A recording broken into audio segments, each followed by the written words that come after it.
May 1943. Galveston, Texas. The troop transport had crossed the Atlantic in convoy, zigzagging through waters where U-boats still prowled. But the men who disembarked onto American soil were not heading to battle. They were prisoners. German soldiers captured in North Africa, in Sicily, in the ruins of Rommel's Afrika Korps. They came expecting chains, brutality, perhaps execution. Instead, they found something that would haunt them for the rest of their lives. Kindness. The first thing Heinrich Müller noticed was the absence of violence. No beatings. No screaming guards. The American soldiers who processed them at the reception center were firm but distant, almost bored. They handed out cotton work uniforms stamped with large black letters PW Prisoner of War. They issued soap, towels, razors. The Germans looked at each other, confused. This was not what propaganda had promised. The trains that carried them inland passed through landscapes untouched by war. No bombed-out cities. No skeletal factories. No hollow-eyed civilians scavenging for food. Instead, they saw endless farmland, livestock grazing peacefully, children playing beside railroad tracks. One prisoner later recalled watching a farmer on a tractor, waving casually as their train passed. The gesture seemed impossible. They were enemies. Yet here was a man who showed no fear, no hatred. Just indifference. Camp Hearne sat in the Texas prairie, one of more than 500 POW camps scattered across 45 states. Wooden barracks arranged in neat rows. A mess hall. Recreation buildings.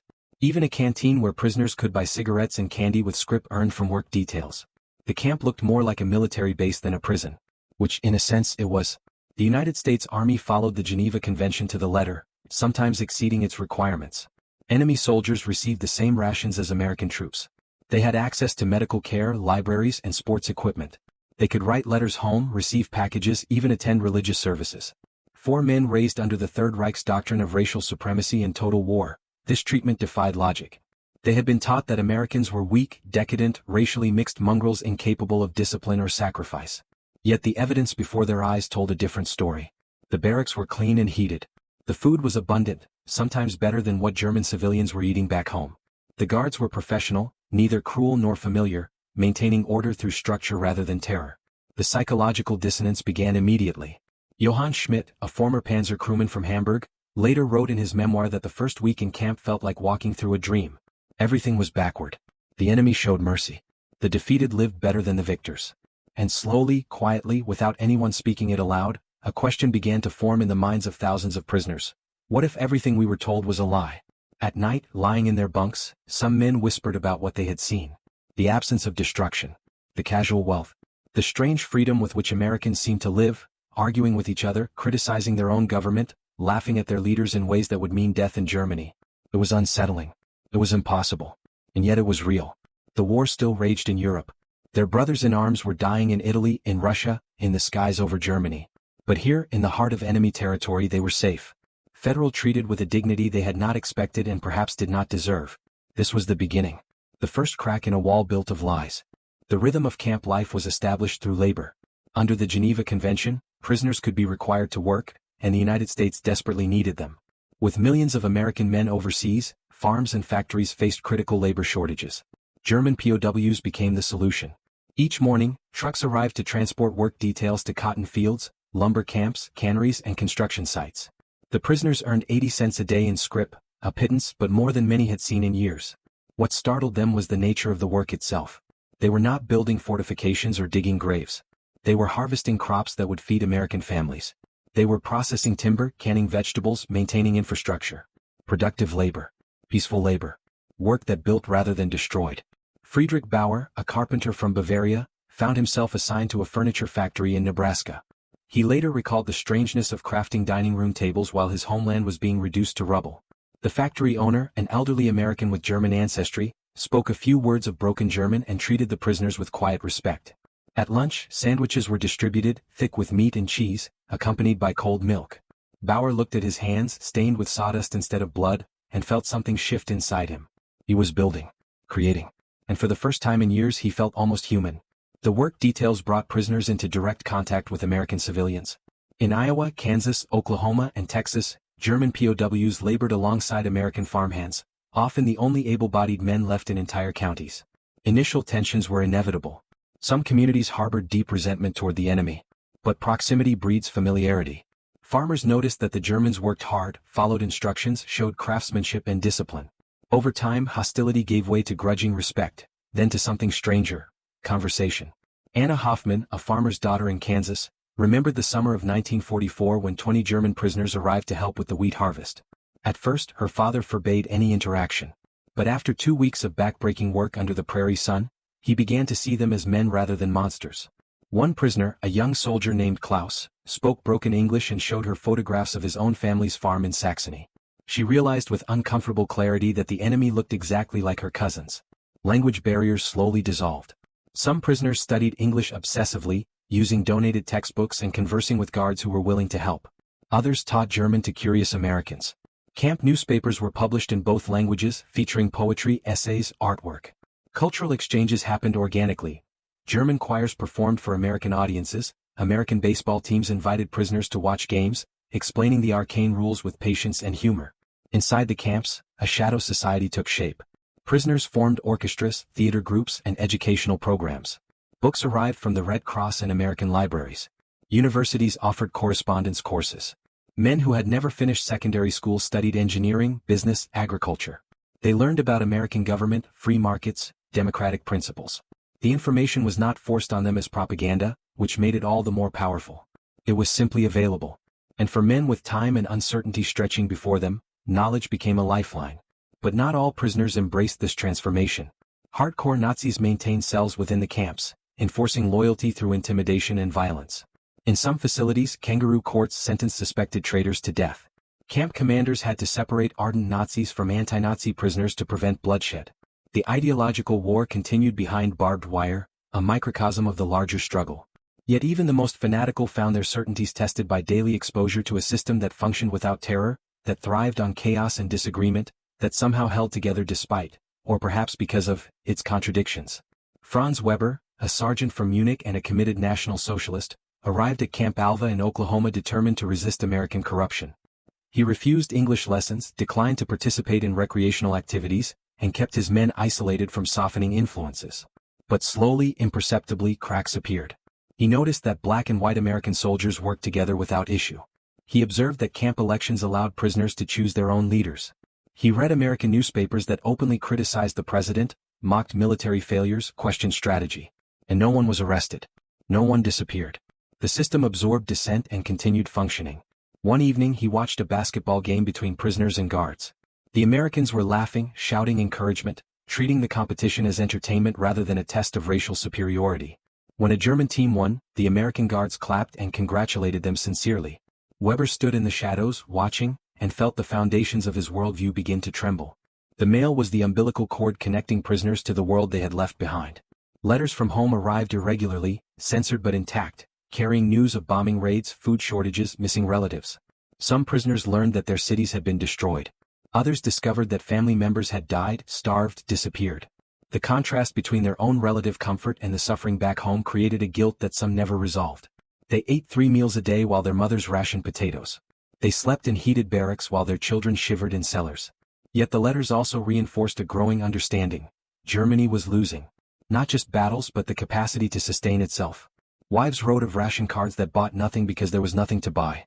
Fathers described factories reduced to skeletal frameworks. Friends mentioned names that would never be mentioned again.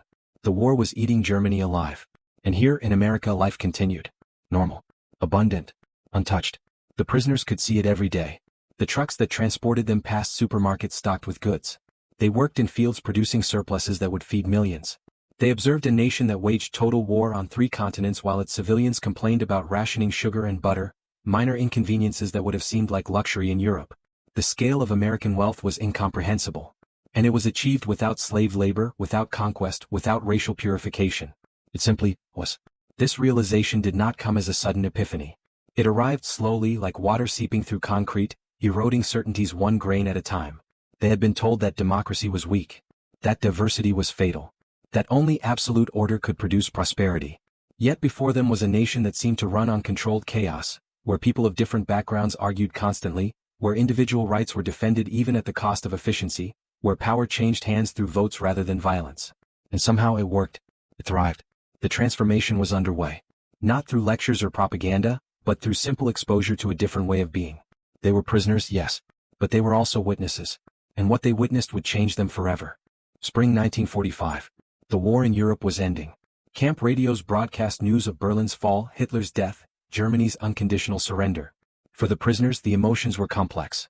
Relief that the killing had stopped. Grief for the homeland destroyed. Uncertainty about what came next. And for some, a realization that shocked them: they did not want to go home. The Geneva Convention was clear. Prisoners of war must be repatriated as quickly as possible after hostilities cease. The United States began processing hundreds of thousands of German POWs for return to Europe. Ships were chartered, schedules drawn up, departure dates announced. Most prisoners accepted this with resignation. Home was home regardless of what remained. But a significant minority began to resist, subtly at first, then more openly. The reasons were varied and deeply personal. Some had nothing to return to. Their cities were rubble, their families dead or scattered, their prospects non-existent. Others had formed attachments in America, friendships with guards or civilians, connections that felt more real than anything waiting across the ocean. And a substantial number had undergone genuine ideological transformation. They no longer believed in the Reich. They no longer wanted to live under whatever successor regime would emerge from the ashes. They wanted to stay in America. But immigration law was unforgiving. Enemy aliens could not simply remain. The United States had strict quotas, complicated procedures, waiting lists that stretched for years. Being a former POW was not grounds for special consideration. In fact, it was often a disqualification. How could the country accept men who had fought for the enemy? How could communities welcome soldiers who had recently been trying to kill American boys? Yet some prisoners found ways. The process was neither easy nor quick, but it was possible. Werner Muller had been captured in Italy in 1944 and sent to Camp Hearne in Texas. A skilled mechanic, he worked on farm equipment for a local family, the Johnsons. They owned a substantial ranch and were impressed by his competence and work ethic. When repatriation was announced, Mrs. Johnson approached Werner with a proposal. If he could find legal means to return to America after the mandatory repatriation, they would sponsor his immigration and offer permanent employment. Was a lifeline. Werner memorized their address, returned to Germany on one of the last transport ships, and began the bureaucratic marathon. Took him 8 years. In 1953 he finally returned to Texas as a legal immigrant. The Johnsons kept their promise. He worked for them until retirement, married an American woman, and raised children who knew nothing of the war except through their father's carefully edited stories. Not all stories were so positive. Otto Braun, captured at Normandy and imprisoned in California, fell in love with an American nurse who treated prisoners in the camp hospital. She returned his feelings. When repatriation was ordered, they made desperate plans. He would return to Germany, establish residency, apply for a visa through proper channels. She would wait. They exchanged letters for 3 years before the paperwork was approved. He returned in 1948, they married within a week, and he never spoke German again except in nightmares. Others chose more irregular paths. Carl Schmidt vanished during a work detail near the Canadian border in 1946, weeks before his scheduled repatriation. He crossed into Canada illegally, worked under assumed names for 7 years, then re-entered the United States with false documentation claiming to be a German immigrant who had never fought in the war. He was eventually discovered in 1953 during a background check for a new job. The FBI investigated but found he had broken no laws except illegal entry. He was allowed to remain, applied for citizenship through regularization procedures, and became a successful businessman. In interviews decades later, he showed no remorse. "I chose freedom," he said. "That is not a crime." The number who stayed permanently is difficult to quantify. Immigration records suggest approximately 5,000 former POWs successfully returned to America as legal immigrants during the 1950s and 1960s. Anecdotal evidence suggests hundreds more entered illegally and assimilated into communities without detection. They changed their names, learned English without accents, married American women, and buried their pasts. Some were eventually discovered and deported. Others lived out their lives undetected, taking the secret to their graves. Those who did return legally often brought skills learned in captivity. American agricultural techniques transformed small farms in Bavaria and Saxony. Business practices observed in American companies were applied to German enterprises. Democratic principles internalized during camp governance experiments found expression in local politics. Former POWs became mayors, teachers, businessmen. They formed the human bridge between the old Germany and the new, carrying not just memories but methodologies. The most dramatic example was the Heimkehr movement, returning soldiers, who became advocates for Western integration rather than neutrality or Soviet alignment. Hans-Georg Fensterer, a former POW who spent 2 years in Oklahoma, returned to Germany and entered politics. He became a member of the Bundestag and was instrumental in pushing for NATO membership and close American ties. In a 1965 interview he stated, "I learned democracy as a prisoner. I saw that it works. I returned home determined to build what I had witnessed. But many who stayed struggled with invisible wounds. Guilt was the most persistent. Survivor's guilt for living comfortably while comrades died. Ideological guilt for having believed lies. Betrayal guilt for choosing America over Germany. These men often found it difficult to discuss their experiences, even decades later. Their children knew fragments, inconsistent stories, silences that spoke louder than words. Robert Hartman, who settled in Wisconsin after returning legally in 1957, never told his American-born children he had been a POW until they were adults. When his son finally learned the truth, he asked why his father had never mentioned it. "Because I was ashamed," Robert replied. "Not of being captured. Of what I believed before I was captured." The choice to stay was never simple. It meant cutting ties with family who remained in Germany, accepting permanent exile from homeland and language. It meant navigating American society as a former enemy, facing suspicion and prejudice that sometimes lasted for years. It meant building new identities from fragments, becoming someone else while carrying the weight of who they had been. Yet they chose it. Thousands of them. They chose to remain in a country they had been sent to destroy, among people they had been taught to despise. And in doing so, they voted with their feet on which system offered the better life, which ideology was worth embracing, which future was worth pursuing. The implications were profound. Every prisoner who chose America was a refutation of Nazi ideology. Every successful immigrant was proof that the enemy was not monsters but men, capable of change, deserving of mercy. The American treatment of German POWs became one of the war's most successful re-education programs, achieved not through propaganda but through simple decency. Joseph Klein settled in Pennsylvania in 1955 after an 8-year wait for visa approval. He had been captured at the Battle of the Bulge, spent 18 months at Camp Hearne, and returned to a Germany he no longer recognized. The country was divided, impoverished, traumatized. He worked construction, saved money, and navigated the immigration bureaucracy with single-minded determination. When he finally returned to America, he was 34 years old and starting over with nothing but a suitcase and a promise of factory work. He rented a small apartment in Pittsburgh, found employment at a steel mill, and began learning English in earnest. The process was humiliating for a man who had once held rank. He made mistakes, endured mockery from co-workers, struggled with idioms and pronunciation. But he persisted. Within 2 years he was promoted to shift supervisor. Within 5 he had saved enough to buy a small house in the suburbs. Within 10 he was a foreman managing a team of 30. He married an American woman, Denise, who worked as a secretary at the mill's front office.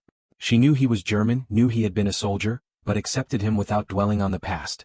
They had 3 children who grew up speaking only English, attending American schools, participating in American life without any awareness of their father's history until they were teenagers. When they finally learned, they were shocked. The quiet man who coached their little league teams, who grilled hamburgers on weekends, who paid taxes and voted in every election, had once fought for Hitler. The revelation created distance that took years to bridge. Joseph's story was repeated with variations across America. Friedrich Weber became a farmer in Iowa. Hans Dietrich opened a bakery in Colorado. Kurt Schneider taught German literature at a small college in Missouri. They integrated, adapted, thrived. Some faced discrimination. A few were driven out of towns by hostile neighbors who could not forgive. But most found acceptance, particularly in communities with large German immigrant populations where the distinction between old immigrant and former enemy gradually blurred. The psychological burden, however, never fully disappeared. Many carried trauma that manifested in nightmares, sudden withdrawals, angry outbursts triggered by seemingly innocuous stimuli. PTSD was not yet a diagnosis, and support systems for veterans were largely unavailable to former enemy soldiers. They suffered in silence, medicating with alcohol, distance, work. Their families often bore the cost. Denise Klein later recalled that her husband would wake screaming once or twice a month, always the same dream, being buried alive in a collapsed bunker while shells exploded overhead. He would sit on the edge of the bed, shaking, refusing comfort, until the dawn light made the memory manageable. She learned not to ask. He learned not to explain. They lived around the wound. Economic success came easier than emotional peace. Former POWs often possessed skills and work ethics that served them well in post-war America. They understood discipline, could follow complex instructions, had been trained to function under pressure. Many advanced rapidly in their chosen fields. Some accumulated significant wealth. But prosperity did not erase the past. It only made it more bearable. In the 1970s, as aging set in, some began to speak more openly. Memoirs were published. Local newspapers ran human interest stories about the former enemy living quietly next door. Historical societies conducted interviews. And a pattern emerged in the testimonies. Nearly all expressed gratitude for their treatment as prisoners. Nearly all acknowledged that the experience had changed their fundamental understanding of politics, democracy, and human nature. And nearly all stated, in various ways, that they had made the right choice in staying. Klaus Zimmermann, living in New Mexico, told an interviewer in 1978, I came here expecting to die. I stayed because I found a reason to live. America gave me that. Not through speeches or promises but through simple daily decency. I will be grateful until I die. Others maintained contact with their original sponsors, the families who had employed them during the war. The Johnsons in Texas, the Hoffmans in Kansas, the Mitchells in Nebraska. These relationships often evolved into deep friendships that lasted decades. Former prisoners attended weddings of sponsor families' children, sent Christmas cards annually, visited when possible. In some cases they became part of extended families, uncles and all but blood to American children who saw them simply as familiar, trusted figures rather than former enemies. The reunions were always bittersweet. In 1984, on the 40th anniversary of D-Day, a group of 50 former POWs from Camp Hearne returned to Texas for a commemoration. American veterans attended, some of whom had guarded these same men. They shared meals, traded stories, posed for photographs together. The event was covered by local media, which struggled to reconcile the friendly old men with the image of Nazi soldiers. One reporter wrote, "Looking at them now drinking coffee and laughing, it's impossible to see enemies. They're just people." But the tension was always present. Not all veterans were forgiving. Not all communities were welcoming. Some former POWs who attempted to visit their old camps were met with protests, angry letters to newspapers, demands that they leave. The wounds of war healed unevenly.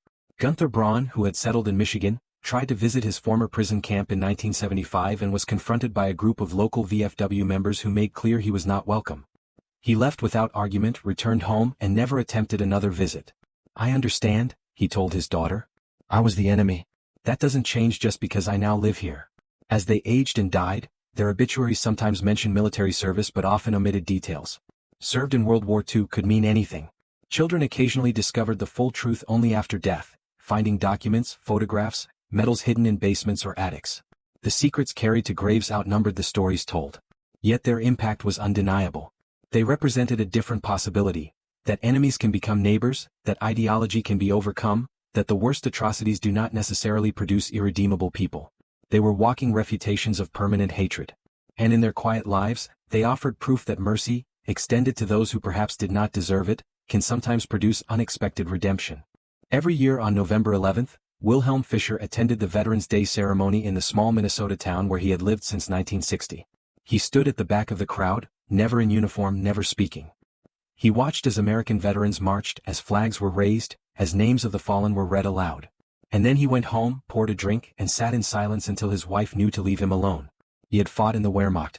He had participated in the invasion of Poland, the conquest of France. He had believed, genuinely believed, that he was defending European civilization against Bolshevism and racial chaos. That belief had disintegrated during his 2 years as a POW in Louisiana, where he had been treated with more humanity than he had shown to anyone during the war. The contradiction between what he had done and what had been done for him was a weight he carried until his death in 1987. His daughter found his journals after he passed. They were written in German, in dense, careful script, and they detailed a lifetime of internal reckoning. "I chose America because I could not return to what I had been," one entry read. "But choosing to stay did not erase what I did. The men I killed did not care that I later changed my mind about the cause. The Jews we rounded up in Poland did not benefit from my eventual enlightenment. I live well. I'm happy. But I am not innocent." This moral weight was common among former POWs who stayed. They had participated, even peripherally, in a regime that committed unparalleled atrocities. The fact that they had not personally operated gas chambers or participated in mass shootings did not fully absolve them. They had been part of the machine. They had worn the uniform. They had contributed to a system whose ultimate purpose was genocide. Some confronted this directly. Ernst Becker, living in Oregon, spent his later years working with Holocaust education programs, speaking at schools about the dangers of propaganda and blind obedience. He never claimed to have personally witnessed concentration camps, but he acknowledged his complicity through service. "I was young and stupid," he told audiences. "But I was still responsible. Youth is not innocence." Others buried it, compartmentalized, refused to engage. They built walls between their present American selves and their past German selves, treating them as different people separated by an uncrossable chasm. Psychologically this sometimes worked. Practically it never did. The past has a way of resurfacing, especially as memory becomes the primary occupation of old age. The German-American community's relationship with former POWs was complex. Established German immigrants, who had come to America decades before the war, often viewed the former soldiers with suspicion. These were the people who had brought shame to the German name, who had turned the homeland into a pariah state. Yet they were also fellow Germans in a foreign land, speakers of the mother tongue, carriers of shared cultural memory. The tension created strange dynamics at churches, social clubs, and community events where both groups overlapped. Martin Weiss, who had emigrated from Bavaria in 1923 and built a successful restaurant in Pennsylvania, initially refused to hire former POWs. "They are not us," he told his wife. "We came here to escape the old country's problems. They brought those problems with them."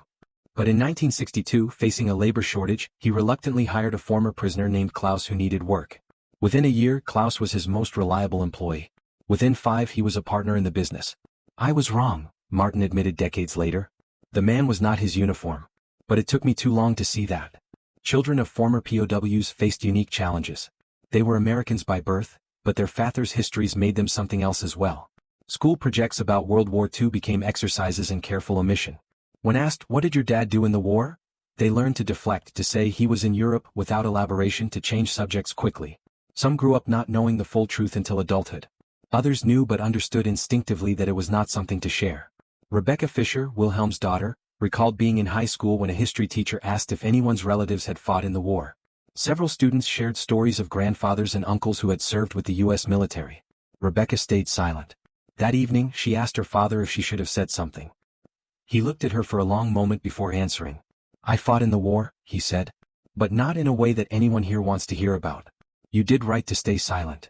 The silence was protective but also corrosive. It created distance between generations, prevented full understanding, left children with fragments and implications rather than coherent narratives. Many former POWs died without ever fully explaining themselves to their families, leaving behind mysteries that could never be solved. Yet there were moments of grace. Letters that arrived from Germany, from families of men who had served alongside them, thanking them for helping rebuild the homeland through the skills and knowledge they had brought back and shared before immigrating permanently. Reunions with other former prisoners who had also stayed, where they could speak German freely and acknowledge shared experiences without shame or evasion. Relationships with American veterans who extended forgiveness, recognizing that soldiers on all sides had been trapped in circumstances beyond their control. In 1988, the United States Holocaust Memorial Museum was announced. Some former POWs contributed to its construction fund, anonymously. It was a small gesture, insufficient and symbolic, but it represented an acknowledgement that could not be spoken aloud. We were part of that. We did not stop it. We bear witness by supporting those who do. The decision to stay in America was never just about economic opportunity or physical safety. It was a moral choice with moral consequences. These men lived in the shadow of their own histories, never fully able to escape what they had been, never fully comfortable with what they had become. They occupied a liminal space between guilt and redemption, between German and American, between the men they were and the men they might have been. And they passed that liminality to their children and grandchildren, who carry it still. In 2003, a documentary filmmaker contacted the families of former German POWs who had settled in America after the war. She was researching a project about reconciliation and wanted to interview surviving prisoners or their children. Most families declined. Some never responded. A few agreed, then changed their minds. But 3 families consented to participate, and their stories formed the core of a film that was never widely distributed but exists in archives. The most striking interview featured Thomas Hartmann, son of Robert Hartmann, who had settled in Wisconsin. Thomas had only learned his father was a former POW when he was 30 years old. Robert had kept the secret for decades, telling his children he had worked in America during the war without elaboration. The truth emerged when Thomas discovered old photographs while cleaning the attic after his mother's death. When confronted, Robert had broken down, revealing everything. His service in the Wehrmacht, his capture, his imprisonment, his decision to return. "I was ashamed," he had said. "Not of staying. Of what I was before I came here." Thomas described growing up with a father who was affectionate but distant, present but unreachable.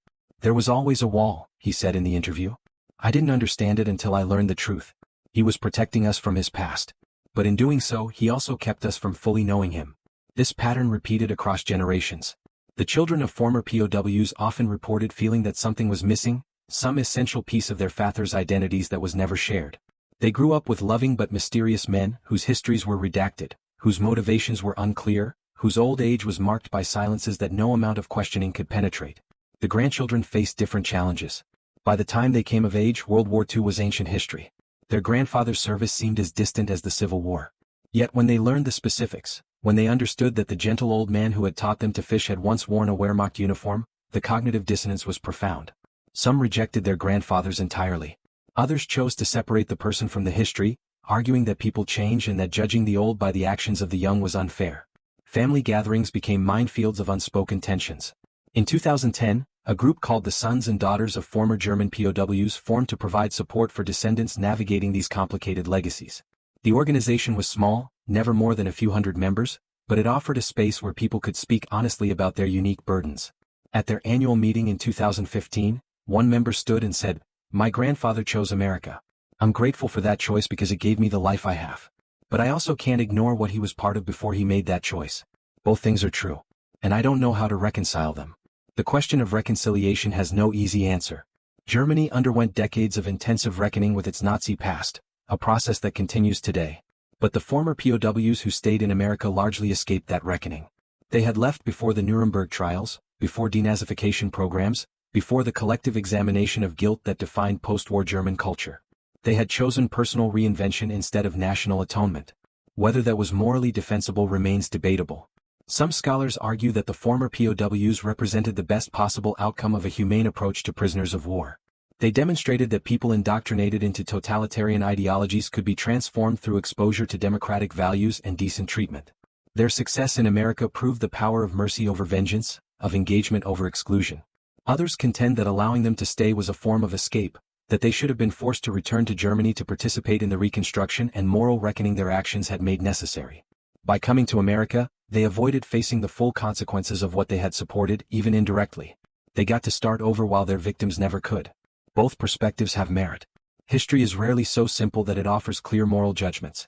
What is undeniable is the impact of the American POW program on the broader relationship between the United States and post-war Germany. The hundreds of thousands of German soldiers who experienced American captivity returned home with stories of fair treatment, abundance, and democratic functioning. These stories, shared widely, helped shape German public opinion during the crucial period when the country was being rebuilt and reoriented toward the West. The prisoners became informal ambassadors, testifying to the possibility of cooperation with former enemies. The Federal Republic of Germany's integration into NATO, its adoption of democratic institutions modeled partly on American examples, its embrace of free market economics. All of these were influenced in part by the experiences and advocacy of former POWs. They were the human bridge across which reconciliation walked. In 2018, the last known German POW who had stayed in America died. His name was Friedrich Becker, and he was 97 years old. His obituary mentioned his service in World War II but focused mainly on his 50-year career as a teacher, his marriage of 60 years, his 5 children and 14 grandchildren. The local newspaper ran a longer feature article that detailed his POW experience and his decision to remain in America. "I don't know if I deserve the life I've had," he had said in his final interview recorded 6 months before his death. "I was part of something terrible. I wore the uniform. I believed the lies. But America showed me a different way. And I tried for the rest of my life to be worthy of the chance I was given.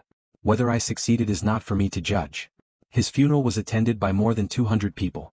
Among them were several children and grandchildren of American veterans who had known him over the decades.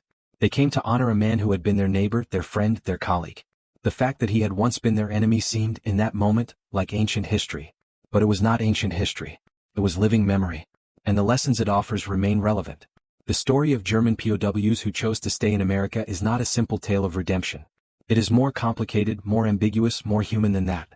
It is a story about the possibility of change, the persistence of guilt, the power of mercy, and the weight of choices that can never be unmade. It reminds us that our enemies are also people. That ideology can blind but does not necessarily damn. That the right approach to those who have done wrong is not always punishment but sometimes opportunity. That giving someone a second chance is a risk that sometimes, not always but sometimes, produces outcomes worth the gamble. And it asks a question that every generation must answer for itself. What do we owe to those who have wronged us? What do we owe to those seeking to become something better than what they were? The men who stayed in America after the war answered that question for themselves. They chose transformation over return, risk over certainty, future over past. Their descendants live with the consequences of those choices. And we, looking back across the decades, must decide what their stories mean. There is no clear conclusion. No neat resolution. Just the knowledge that people are capable of terrible things and, sometimes, given the chance, capable of becoming something other than what they were. The barbed wire is long gone. The camps have been demolished or repurposed. The prisoners have died. But the questions remain. What do we do with our enemies when the war is over? How do we balance justice with mercy? How do we honor the victims while acknowledging the humanity of perpetrators? How do we remember without hatred? How do we forgive without forgetting? These are not historical questions. They are present tense. And the story of the German POWs who chose America, who built lives in the land of their former enemies, who carried their pasts into uneasy futures, offers no answers. Only examples. Imperfect, ambiguous, troubling, and somehow, despite everything, hopeful. In 2019, a letter was discovered in the archives of the National World War II Museum in New Orleans. It had been donated anonymously along with a collection of photographs and documents related to Camp Hearne in Texas. The letter was dated March 1946 and was written in German by a prisoner named Hans Schmidt. It was addressed to the camp commander but was never sent. The translation reads, "I am being repatriated next week. I will return to Hamburg and try to rebuild what remains of my family. But I want you to know that my time here changed me. When I arrived, I believed that America was weak, that democracy was failure, that only strength through unity could produce greatness. I believed what I was taught. I no longer believe those things. I have seen that strength comes from diversity, not uniformity. That freedom creates rather than destroys. That mercy is not weakness. You treated us as men, not animals. You gave us dignity we did not earn and perhaps did not deserve. That kindness has broken something in me that I thought was unbreakable. I do not know what Germany will become. I do not know if I will survive the chaos that awaits. But if I do, I will remember what I learned here. I will tell my children, if I have children, that enemies can become friends, that hate can be overcome, that the world does not have to be ruled by fear. Thank you for showing me this. I will carry it with me forever. If I could stay, I would. But the rules are clear. So I will go home and try to build a version of what I saw here. It is the only way I can repay what you have given me." Hans Schmidt, former soldier of the Wehrmacht, now just a man trying to understand what comes next. The letter was found folded inside a copy of the American Declaration of Independence that had been issued to prisoners as part of an educational program. Someone had kept it for more than 70 years before donating it anonymously. We do not know if Hans Schmidt survived the return to Germany. We do not know if he rebuilt his life, raised children, told them his story. But we have his words. And they remind us that the human capacity for transformation is real. That the enemy is not immutable. That a defeated soldier, shown mercy, might become something other than what he was. The story ends here. Not with resolution but with possibility. Not with answers but with hope. And perhaps that is enough.